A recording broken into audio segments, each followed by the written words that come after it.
Welcome back to Hannity. So the left to destroy Trump media, they continue to push the Russia-Trump collusion narrative.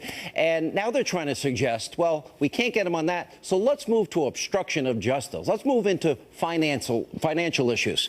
Now, the great one, Mark Levin, recently uncovered an old DOJ document which suggests that a sitting president cannot be indicted in criminal cases. Look up at the screen. The memo reads in part, in 1973, the department concluded that the indictment or criminal prosecution of a sitting president would impermissibly undermine the capacity of the executive branch to perform its constitutionally assigned functions. It goes on, quote, we believe that the conclusion reached by the department in 1973 still represents the best interpretation of the Constitution. Finally, they assert, quote, we believe that the Constitution requires recognition of a presidential immunity from indictment and criminal prosecution while the president is in office. Here was reaction. The author of a soon-to-be best-selling book, look at it right there, Rediscovering Americanism and the Tyranny of Progressivism. I call him the great one, Mark Levin. Love the cover. You're going to be on next Monday. We're going to talk all about the book. Right. Not tonight. Let's talk about what you found here. This is profound to me. Well, let's talk about this because we've had a debate the last several weeks as a result of the Jim Comey illegal leak through his law professor buddy to the New York Times that the suggestion is that Donald Trump obstructed justice. Now, you and I know, and anybody with any competence knows, that the President of the United States not only didn't obstruct justice, he can't obstruct justice. That aside, this has been the debate for weeks, obstructing justice, will Mueller investigate him? Mueller has investigated. That's not the question. That's media insanity. The issue is, why would Mueller investigate a sitting president at all as a criminal matter? Because it's been the position of the United States Department of Justice under Republicans and Democrats in a 1973 memorandum and an October memorandum under the Clinton administration that you cannot indict a sitting president. Not that this president would be, that's not my point. As a matter of constitutional interpretation, for 44 years, that's been the position of the Department of Justice. We've had law professors, homeless people, would-be law professors all over TV and radio talking about obstruction of justice. We've had media types talking about it. We've had members of Congress talking about it. It doesn't matter. The official position of the Justice Department is we don't charge a sitting president with a crime. Now, you don't have to trust me. Here's part of the memo. This memo was written October 16, 2000, and incorporates writings from the 1973 memorandum. The OLC, Office of Legal Counsel, which advises the President and the Attorney General on constitutional issues.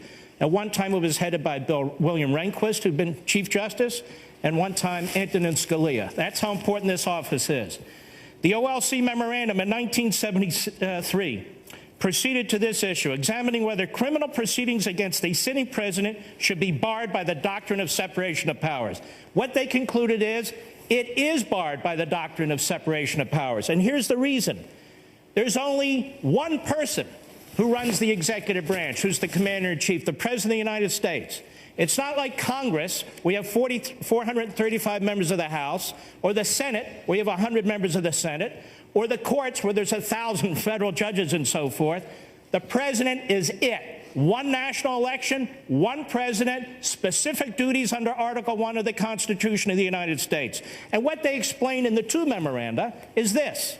You cannot have a prosecutor who is responsible to nobody digging into the background, charging a president of the United States, debilitating his presidency, making it impossible for him to focus on his constitutional responsibilities, domestic and foreign. You cannot have a judge and a jury determining whether an election is going to be reversed. You cannot have average citizens, yes, I said average citizens, 12 citizens sitting as they typically would in an average case involving an average other citizen defendant. That's not this case. It's the President of the United States. And the framers of the Constitution set up a completely separate system for him or her, called the impeachment process. We're not going to get into that now. Now, what they've said is that it's quite clear that if a president of the United States has to expend time defending himself, if a president has to expend time going to trial, being deposed, if a president has to spend time protecting himself, then it damages, it handicaps one of the branches of the federal government and thereby destroys separation of powers. This is the position of the Department of Justice. Now, why does that matter? Because Mr. Mueller is not an independent agent. They can call him independent special prosecutor. They can call him a kumquat. It doesn't much matter. The fact of the matter is the rules and regulations that apply at the Department of Justice to all prosecutors apply to Mr. Mueller.